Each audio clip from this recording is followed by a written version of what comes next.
Olá, queridos. Sejam bem-vindos. Hoje falaremos 5 parábolas transformadoras da Bíblia. São histórias que não apenas cativam nossos corações, mas também contêm pérolas de sabedoria, capazes de impactar profundamente nossas vidas. Cada parábola é como uma joia preciosa, que não são apenas histórias antigas, mas uma fonte viva de inspiração que pode moldar nossa jornada pessoal. E também guias atemporais para o nosso próprio crescimento espiritual e emocional. Então vamos começar com este extraordinário mergulho nas parábolas da Bíblia. A primeira parábola é a parábola do semeador. Então vamos começar com a versão de Lucas 8:4-15. Enquanto uma grande multidão se reunia e pessoas de todas as cidades vinham a Jesus, ele contou esta parábola. O semeador saiu a semear a sua semente. Enquanto lançava a semente, parte dela caiu à beira do caminho. Foi pisoteada e as aves do céu a comeram. Parte dela caiu sobre pedras, e quando cresceu, secou, porque não tinha umidade. Outra parte caiu no meio dos espinhos, que cresceram com ela e sufocaram as plantas. Outra ainda caiu em boa terra, germinou e produziu uma safra a 100 por 1. Depois de dizer isso, exclamou: Aquele que tem ouvidos para ouvir, ouça. Os discípulos lhe perguntaram sobre o significado dessa parábola. Ele respondeu: A vocês foi dado o conhecimento dos mistérios do reino de Deus. Mas aos outros falo por parábolas, para que, ainda que vendo, não vejam, ainda que ouvindo, não entendam. Este é o significado da parábola. A semente é a palavra de Deus. As que caíram à beira do caminho representam aqueles que ouvem, mas logo vem o diabo e tira a palavra do coração deles, para que não creiam e não sejam salvos. As que caíram sobre pedras são aqueles que, ao ouvirem, recebem a palavra com alegria, mas não têm raiz. Creem por algum tempo, mas no tempo da provação se desviam. A que caiu no meio dos espinhos representa aqueles que ouvem, mas, à medida que prosseguem, são sufocados pelas preocupações, riquezas e prazeres desta vida, e não amadurecem.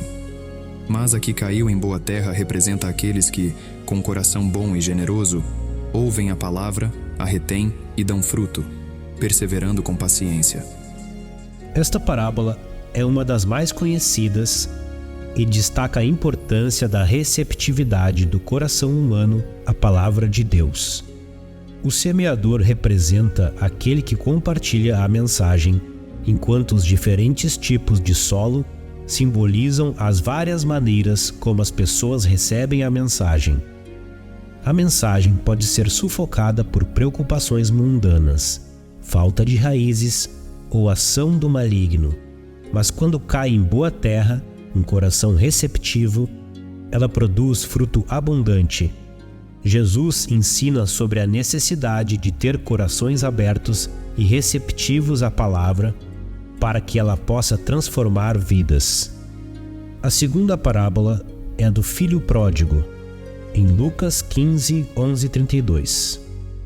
Jesus continuou: Um homem tinha 2 filhos.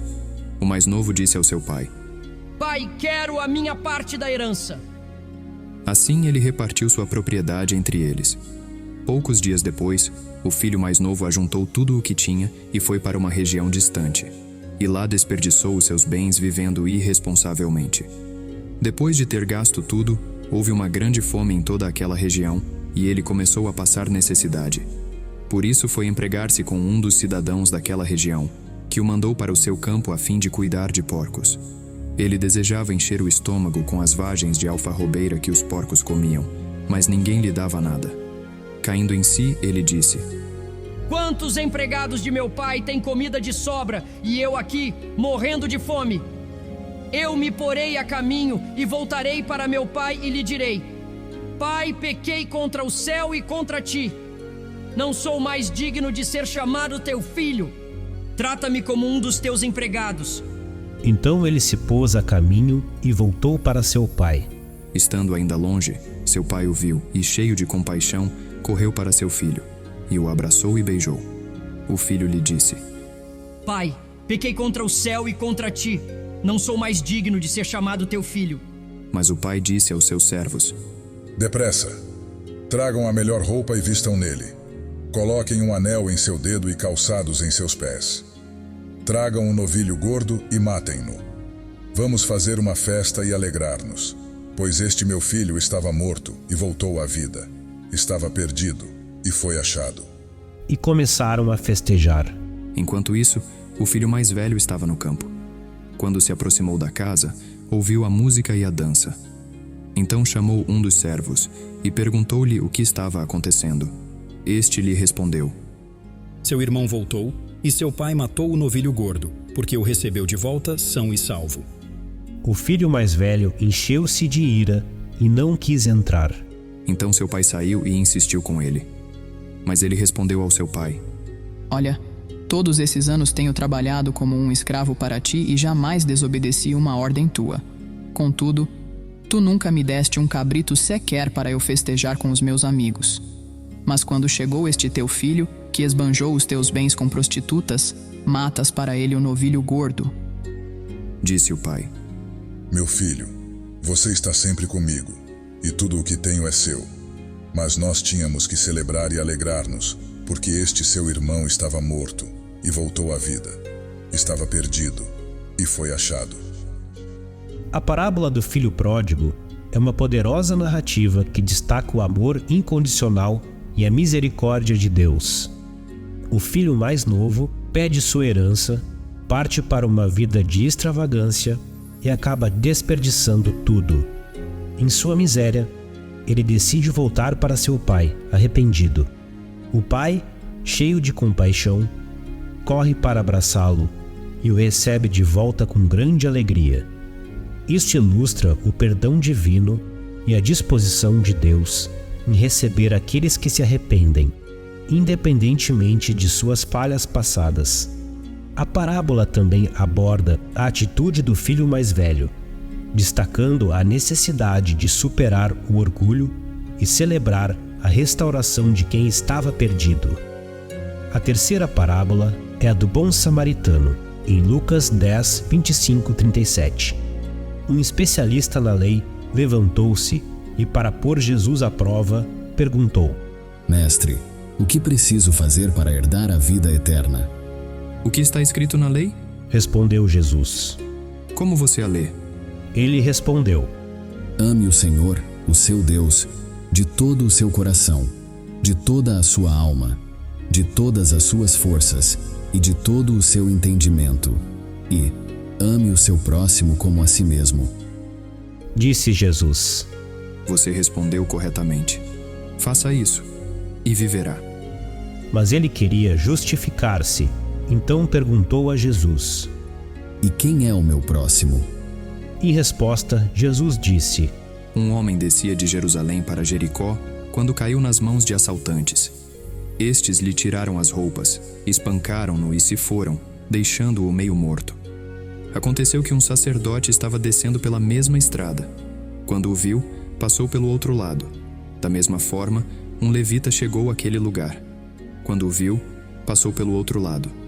Mas um samaritano, estando de viagem, chegou onde se encontrava o homem e, quando o viu, teve piedade dele.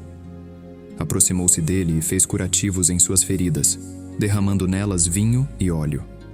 Depois colocou-o sobre o seu próprio animal, levou-o para uma hospedaria e cuidou dele.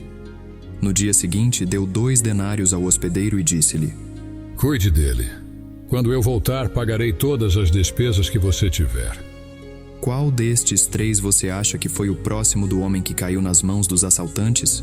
Ele respondeu: Aquele que teve misericórdia dele. Jesus lhe disse: Vá e faça o mesmo. A parábola do bom samaritano é uma história que responde à pergunta: quem é o meu próximo? Feita por um especialista na lei. Jesus conta a história de um homem que é assaltado, espancado e deixado à beira da estrada. Tanto um sacerdote quanto um levita, figuras religiosas respeitadas, passam pelo homem ferido sem ajudar. Surpreendentemente, um samaritano, um grupo étnico desprezado pelos judeus da época, demonstra compaixão e ajuda o homem. cuidando de suas feridas e levando-o para uma hospedaria. Essa parábola destaca a importância da compaixão e amor ao próximo, independentemente de diferenças culturais ou religiosas. Jesus ensina que todos são nossos próximos, e o verdadeiro amor se expressa por meio de ações práticas de cuidado e compaixão.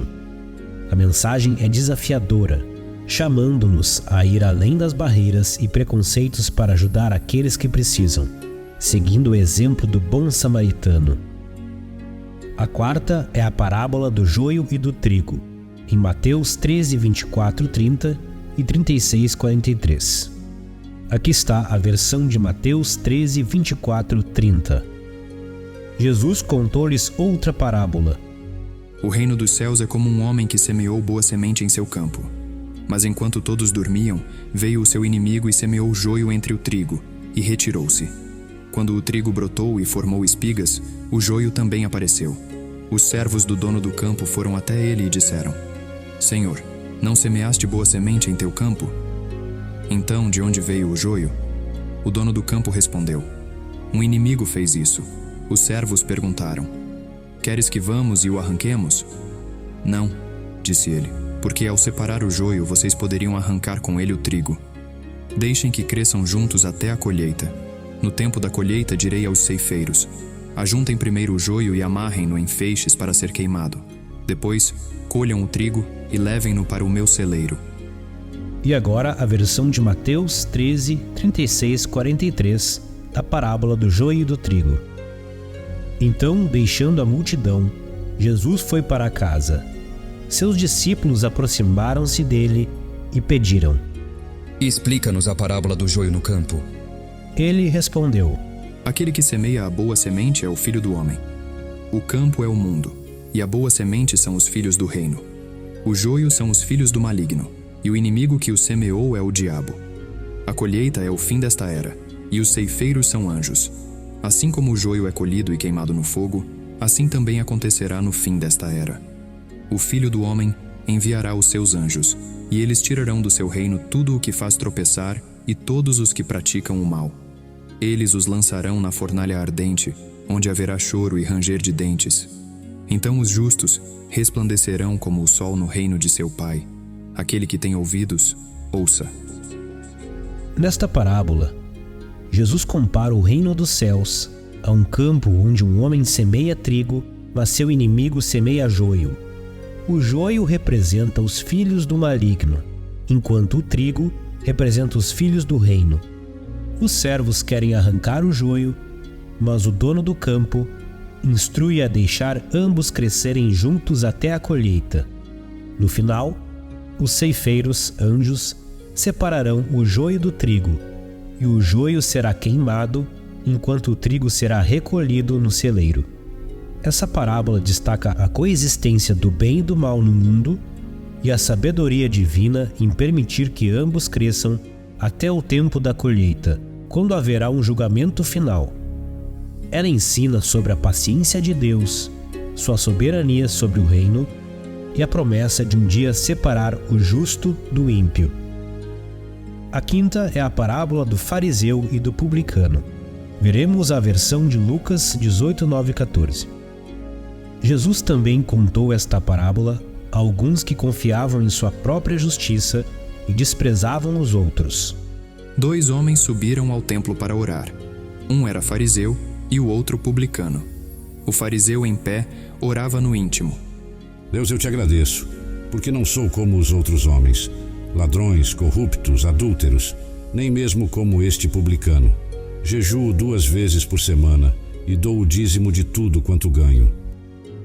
Mas o publicano, estando à distância, nem ousava olhar para o céu, mas batia no peito dizendo: Deus, tem misericórdia de mim, pecador!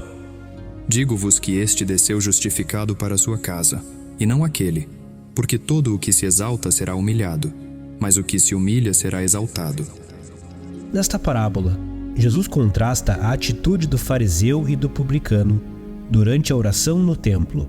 O fariseu, cheio de orgulho e autojustiça, agradece a Deus por não ser como os outros e destaca suas boas obras, como o jejum e o pagamento do dízimo. Em contraste, o publicano, reconhecendo sua própria pecaminosidade, não se atreve nem a olhar para o céu, batendo no peito e clamando por misericórdia. A lição central da parábola é sobre a atitude correta diante de Deus. Aqueles que confiam em sua própria justiça e se exaltam serão humilhados, enquanto aqueles que reconhecem sua necessidade de misericórdia e se humilham diante de Deus serão exaltados. Jesus ensina sobre a importância da humildade e arrependimento genuíno em nossa relação com Deus. E aqui vamos chegando ao fim da primeira parte desta jornada fascinante por estas parábolas transformadoras da Bíblia. Fique ligado para o próximo vídeo e até a próxima.